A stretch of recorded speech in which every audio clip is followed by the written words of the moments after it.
As you scale up your marketing, a big question you should be asking yourself is, should I be focusing on retargeting or lead generation? Now, what most businesses do is they default to lead generation. There's been a colossal problem in the marketing world where marketing is generating all these leads, and very, very few of them are translating to sales. Very few are translating to actual sales conversations. So, most of those leads are basically garbage. So, to answer this question, let's go to the original purpose of lead magnets. Why do we generate lead magnets in the first place? These things like ebooks, reports, booklets, etc. Well, the purpose of these lead magnets was to identify the subset of people who have the problem you solve so that you can nurture them. So basically, we're able to isolate a smaller group out of the larger audience that is worthy of our attention, worthy of putting energy into.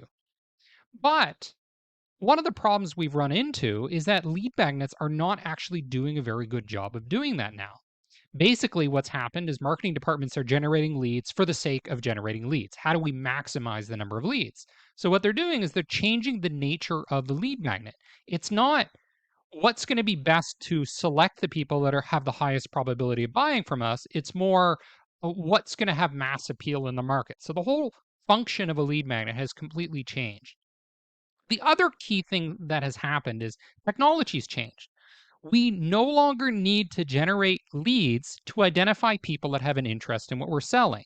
And one of the reasons is because what we can do is run video ads and we can say, okay, let's retarget the people that watch 50% of the video, 3 minutes of the video, 75% of the video, whatever.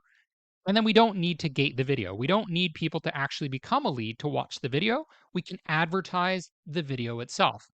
So, with all these problems and all these changes that are happening, this raises the question, should we do retargeting or should we do lead generation? So, what's the argument for retargeting? Well, the big argument is that it creates less friction. People don't need to submit a form, they don't need to put in their email, they don't have to put in their phone number, etc.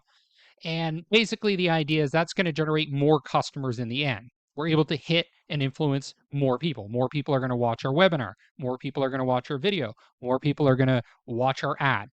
But what's the argument for lead generation?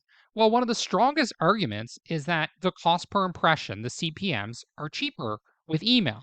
So if we're able to capture people's email and nurture them over time, we're going to be able to hit them at a higher frequency at a lower cost than we would with retargeting, because retargeting CPMs are higher than regular CPMs. So we're paying a premium to amp up the frequency. So I just did some quick math here as an example of a campaign. Let's say we're trying to influence one person with 20 touches. So basically a frequency of 20. We want them to see our ad or email, whatever, 20 times. How much is that going to cost with retargeting? Well, with just retargeting, you're looking at 33 cents to influence one person. With lead generation, that's over $10. So this is a huge difference. So what are the assumptions I'm making here? Well, the assumption here is that the email CPM is $1.33. The CPM with niche retargeting is $35, which is typically what we would find on something like Facebook. And I'm saying that a normal non-retargeting CPM is $15 because that's how we start the campaigns. We don't start with retargeting. We start with just influencing the large audience group. And then I'm assuming that it costs about $10 to generate a lead. Now, if your lead price is even higher than that, it's typical in business to business to have around $50, then you can see that the argument for retargeting gets even stronger. But if your lead is able to get lower, let's say below $2, then the argument gets a little bit stronger in favor of lead generation. Here you can see how I did some of the math, but there are some other considerations that you need to factor in.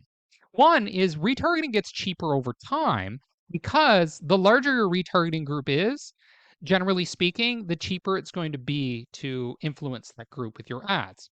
But you could also make the argument that as your email plan gets bigger, the cost per email address in your count is also going to be cheaper. Other things to consider is the price of cold email. So you may not necessarily need to do lead generation to nurture people through email. You could just go directly to them if you purchase a list or compiled a list, exported a list from LinkedIn Sales Navigator, for example, then you're able to take advantage of the cheap CPMs with email without necessarily generating the lead. But of course, that's not going to be possible in certain situations, such as business to consumer, depending on the legalities of your region.